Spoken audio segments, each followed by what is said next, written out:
Hey everyone, and welcome back to Gotta Go Orlando. Get ready because 2026 is the official year of the walls and cranes at Walt Disney World. We've been dreaming about blue sky projects, well, if that's what you call them now, for ages. But now the dust is settling and a huge Walt Disney World expansion is happening.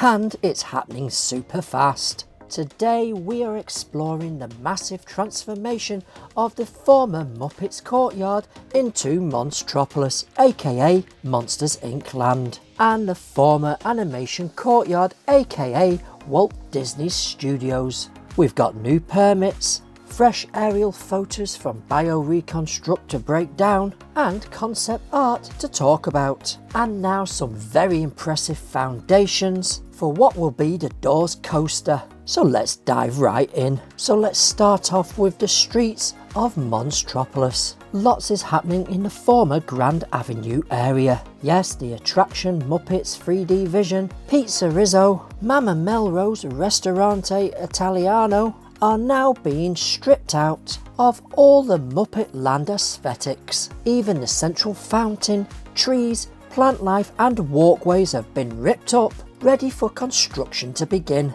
So let's start off with the Globe Theatre and show building. As of now we're seeing the facade brickwork being removed, but not all. And the construction team is cutting into the wall to reveal the building's internal structure. This is so that the theatre's new canopy and other details can be attached securely into the internal structure. We will most likely see steel anchor points being bolted into these cutout areas. Then the new theming for the Globe Theatre will be hung off these points.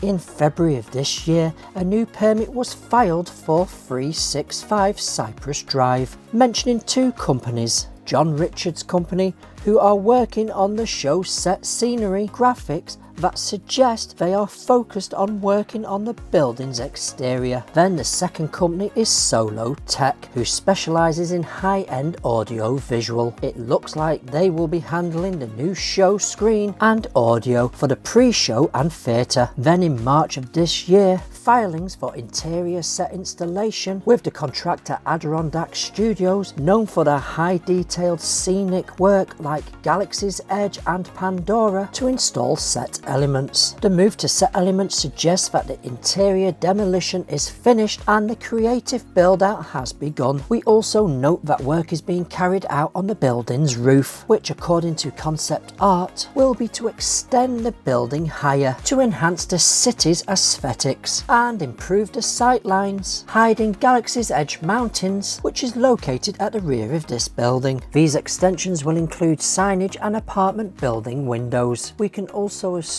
that some, but not all, of the utilities like AC will be upgraded, which is why we're seeing work on the roof area and also work being carried out at the rear of the theatre building. We're seeing two large openings on the roof and the back wall of the theatre, but we're not sure quite yet what this is for. To the side of the theatre and what will be the new walkway to the Doors Coaster, a lot of work is being done moving utilities like drainage and the original system for the Muppets 3D show to make way for the new walkway to the Doors Coaster, located just across the backstage road in the former staff car lot. Now let's talk about the dining spot Pizza Rizzo. This building will most likely keep its shape, but they will be adding new theming and paintwork. The outdoor seating area has been stripped back to make way for a new seating area. We've also noticed new concrete forms along each roof support. Could these footers be for a new extended roof, or maybe just to replace the old ones? Or will the new seating area be partially enclosed with glass to give it a nice city look? The old Mama Melrose building will be repurposed, wrapped with a brand new facade to become Harryhausen's, which will be a high-end sushi experience. And I'm hoping they're planning to have an audio animatronic octopus making that sushi, but we are still waiting on internal details to be released by Disney. I think it would have made a really cool dark ride, just saying. Over at the former wonderful shop shop, the two facades at the side have now been removed, leaving the steel skeleton of the building, ready to install a brand new facade. This unit is possibly a replacement store, replacing the Stage 1 company store which has now been demolished, making more space in that central plaza. We're also seeing scaffolding around Gonzo's Royal Flush, the public bathrooms, which is also undergoing a facade retheme. As of now, we are seeing a lot of hidden construction happening, like getting the utilities, plumbing and electrical ready. Once all of these utilities are in, this area of the land will jump, as the majority of the exterior work is just retheming. If you're enjoying this video, please don't forget to smash subscribe, and if you're watching on TV, all you have to do is scroll up on your remote and scroll over to the left. The button is just there. Next, we're heading over to where the Monsters Inc. Doors coaster and its building will be located. To give you an idea of the footprint of this attraction, it's going to be bigger than Rise of the Resistance. It's approximately 103,000 square feet, which is larger than Rise of the Resistance at 92,000 square feet. This leads us to think that this attraction will be a few minute long experience through the Monsters Incorporated facility. I'm sure it will involve us walking through the scream or laughter processing for the city's power, and some kind of pre-show to continue that story. As we know, a lot of the underground work has been done, including massive drainage work to reroute the pipes and access areas into the new storm drains. All of that work was to make way for the foundations of the new roller coaster and building. We've also seen a large drilling rig on site, drilling deep holes for the piles, which are used to support the steel supports of the roller coaster itself. This isn't just any coaster, it's Disney's very first suspended roller coaster, and guess what, it's also going to have a vertical lift. Now let's move to present day. We're seeing 3 levels of groundwork happening on site. We can see the first sand layer, which is carrying all the utilities and drainage for the full site, including the main power supply. Then there's a yellow membrane layer, which is likely a damp proofing layer to keep the water from rising into the building. Over this we have a concrete layer. Then, as of recent photos, over the top of that 3rd layer we are now seeing a form being built and crews working exceptionally hard, installing reinforcement bar being tied together ready for concrete. We can also see the team creating large mesh boxes that will be encased in concrete to strengthen. We can also see wooden sidings ready to hold the concrete in place once poured, creating a slab on which the roller coaster and the building will stand upon. If you take a closer look at the rebar, you'll also notice that the roller coaster support plates are being tied into the net of rebar, and to the side of the area, rebar boxes are being made up which will sit over the supports to encase the metalwork and pins. All of this will strengthen the slab and support the coaster supports. Now you might wonder why they're not pouring an entire slab in one go. There's a few reasons for this. First, this is a huge slab of concrete, so pouring it all at once would require all the concrete to arrive at the site within a specific time frame. This would give the team on the ground enough time to level and smooth before it sets. You would need a convoy of concrete mixing trucks close to the site for a timed pour, which is a lot trickier than it sounds. Not to mention the amount of hours it would take to pour a slab that big, level it, polish it without it drying in different stages and cracking. Then there's the concrete itself, which needs to be tested when it arrives on site to make sure it's the right density. If not, it can't be used for the job, and then it gets sent back. Concrete pouring is quite complex, especially with such a large area of concrete and the slab's purpose. There's a risk of the entire slab settling, but I suspect this is why this slab has been done in 4 layers. Should that slab settle, it could cause significant problems down the road, potentially with the calculations for the coaster lining up. This would mean the big puzzle wouldn't fit together right. So pouring in sections means you're creating joints that allows the harder sections to move. You may also notice that some of the concrete foundation slab has deeper sections than others. These areas are built because whatever's being put on top will need more support and strength, which suggests it's to do with the coaster's structure to deal with the forces that the coaster will exert. Or below these areas, it is possible that drainage is passing through, but this is unlikely because drainage was moved. Now if we take a look at the sand section, we can see large forms poking out of the sand. These are big concrete forms that will rise all the way through the rebar layer and tie into the layer that they're working on now. Looking at the concept art and the location of the forms, it seems they will be for the vertical lift, which is one of the main elements of the door coaster. This type of lift will exert a lot of downwards force as it lifts, meaning it will need deeper support. All of the conduit we can see sticking out of the sand will eventually rise through all the layers to the top concrete layer. At this point, not all of them have been capped off to prevent the dirt or concrete blocking them up. What is really cool is we can see all the layers and steps in these images, and the full foundation looks to be made up of 4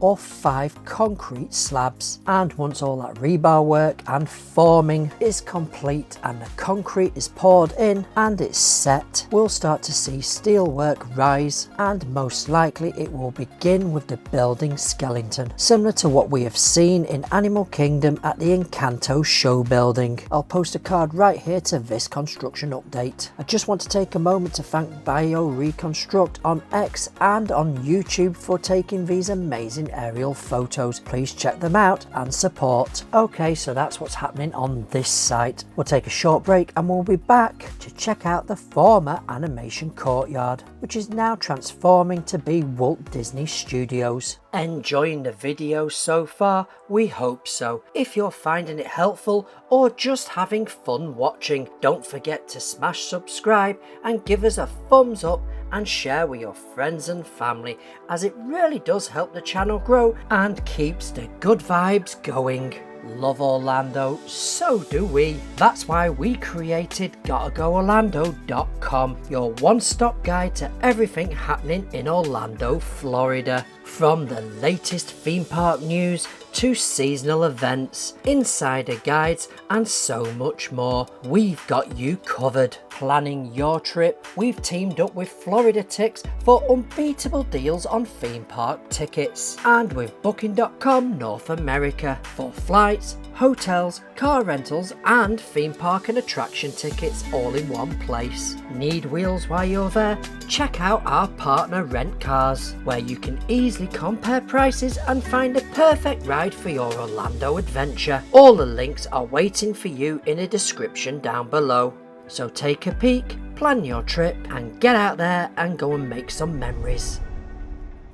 So up to now what we have seen is the original flooring all torn up to reveal all the drainage and utilities, and we've also seen the iconic studio's archway demolished. As of today we've seen all of the underground utility work completed, and new concrete walkways are starting to be formed and poured. In the centre of the new courtyard, the existing trees are being kept and a new garden border has been formed out, ready for grass and a central path. In the concept art, the path runs right through the centre, but in reality we are seeing a set of 2 small walls which could be enclosed seating for privacy. As for the main walkway, we are still waiting to see them connect to the main park walkways, and we have started to see the boundary wall for the new entrance being prepared and constructed. On February the 17th, 2026, Disney filed permits for signage installation. One is for the building housing The Little Mermaid, a musical adventure which is being renamed to the Studio Theatre. The big news is that Star Wars Launch Bay marquee is gone, and in its place we're seeing the framework for the Sorcerer's Hat, inspired by the real Roy E. Disney animation building in Burbank. We can also see that they're cutting into the building structure to figure out where they can anchor the Sorcerer's Hat. So what will be inside? This area is going back to the park's original charm. We're getting the magic of Disney animation back as a walkthrough attraction where characters come to life with meet and greets, interactive play areas, and an animatronic Olaf teaching you the art of animation and drawing. This project is moving along quickly, and the great news is the outdoor section of the courtyard is opening May the 26th, while the magic of Disney animation will arrive later this summer, transforming the full area into Walt Disney Studios. And our final topic of the day, as we mentioned before, the Muppets are leaving the Grand Avenue area of the park and they're moving into the Sunset Boulevard area. In fact, they're taking over the Rock and Roller Coaster starring Aerosmith, which closed on March the 2nd. And the coaster will be themed into the Muppets Electrical Mayhem. The walls are already up surrounding the attraction. Permits have been filed for general construction with coastal steel already being mentioned. This suggests major structural work to the ride's potential pre-show and dark roller coaster section to accommodate the brand new theme. We already know that work has begun on the inside of the attraction, as the pre-show has been walled off for some time now. I'm thinking the new steelwork is to hold up panelling which the roller coaster will fly around, with new UV painted elements. Also this week we have seen the famous car that hangs upside down on the archway starting to receive its brand new paint job, and scaffolding and scrims are up around the guitar, which means painting has probably already begun. So which project are you most excited for? The Doors coaster, or the Muppets taking over Sunset Boulevard, or the brand new Walt Disney Studios? Let me know in the comments down below. If you like our content, please subscribe, and if you haven't already, hit that notification bell and share with your friends and family, as it really helps the channel grow. Want even more Orlando, Florida updates from inside the parks and outside the parks? Don't forget to check out our website gottagoorlando.com, which covers everything happening here in Orlando, Florida. Now get out there and go and make some memories. And if you're staying in, don't forget to check out these two videos that YouTube thinks you might like. Thank you for watching, and I hope to see you on the next one. Bye YouTube!